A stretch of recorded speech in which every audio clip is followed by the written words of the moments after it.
দুনিয়াকে এক নতুন বিশ্ব উপহার দিয়েছিলেন। জাহিলিয়াতের কবর রচনা করে মানবতা এবং ইনসাফ তিনি প্রতিষ্ঠিত করেছিলেন। সব কিছুর মূলে ছিল এই 4 দফা কর্মসূচি। একটা একটা করে খুব সংক্ষেপে বলবো। আর আজকের বর্তমান আমাদের সময়ে এই 4 দফা কর্মসূচি কতদূর চলছে, কিভাবে চলা উচিত, সেই ব্যাপারে 1-2টা আমি ইনফরমেশন তথ্য দিয়ে কথা শেষ করব। নবীর প্রথম কর্মসূচি ছিল ইয়াতলু আলাইহিম আয়াতিক, তিনি আল্লাহর কোরআনের তেলাওয়াত করবেন। তিনি আল্লাহর কোরআনের তেলাওয়াত করবেন। মনে রাখবেন একটা কথা, যে এই 4টা কাজ, যেই 4 কাজের কথা আখেরি নবীর শান হিসেবে, আখেরি নবীর কর্মসূচি হিসেবে বর্ণনা করা হয়েছে, এই 4টা কাজ একটা বিষয়কে কেন্দ্র করে, সেটা হলো কিতাবুল্লাহ, আল্লাহ পাকের কোরআন। নবীর 4টা কাজই কোরআনকে কেন্দ্র করে। এখানে সেন্টার পয়েন্ট হলো আল্লাহর কোরআন। সেন্টার পয়েন্টটা কি? কথা বলেন। এই ছাত্ররা কথা বলতে হবে, বুঝতে হবে, খালি ফাঁকা মাঠে ওয়াজ করবো না।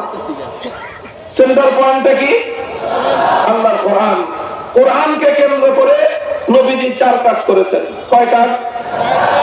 1 নম্বর কাজ হলো ইয়াতলু আলাইহিম আয়াতিহি। 1 নম্বর কোরআনে পাকের তিনি তেলাওয়াত শুনিয়েছেন। এই জন্য কোরআনের তেলাওয়াত এটা হলো বুনিয়াদী কর্মসূচি, বুনিয়াদী কাজ। এটা একটা মুস্তাকিল কাজ, স্বয়ং সম্পন্ন কাজ। কোরআনের অর্থ বুঝা আসুক বা না আসুক, কোরআনের অর্থ বুঝে আসা বা না আসা, কোরআনের মর্ম বুঝে আসা না আসা, এটা পরের বিষয়। প্রথম ধাপের কর্মসূচি হলো শুধুমাত্র এই জাহিলিয়াতের অন্ধকারকে দূর করতে হলে চতুর্দিক থেকে আল্লাহর কোরআনের তেলাওয়াত শুরু করো। কোরআনের তেলাওয়াতের মধ্যে আল্লাহ পাক সেই তাসির রেখেছেন, সেই প্রভাব রেখেছেন। বরং আমি তো বলি সবচেয়ে বেশি প্রভাব সেই যুগের জাহিলিয়াত, সেই বর্বরতা, সেই অন্ধকারের কুহেলিকা, সেই অন্ধকারের শেকল আর সেই অন্ধকারের প্রাচীরের উপর সর্বপ্রথম যেই আঘাত এসেছিল, সে আঘাত ছিল আল্লাহর কোরআনের তেলাওয়াতের আঘাত।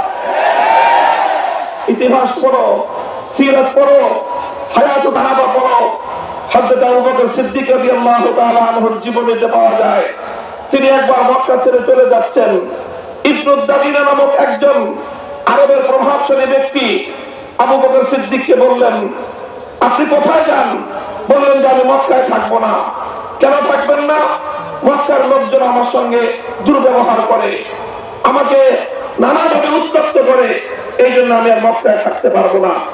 ইবনু দাবিনা বলল যে আবু বকরের মতো লোক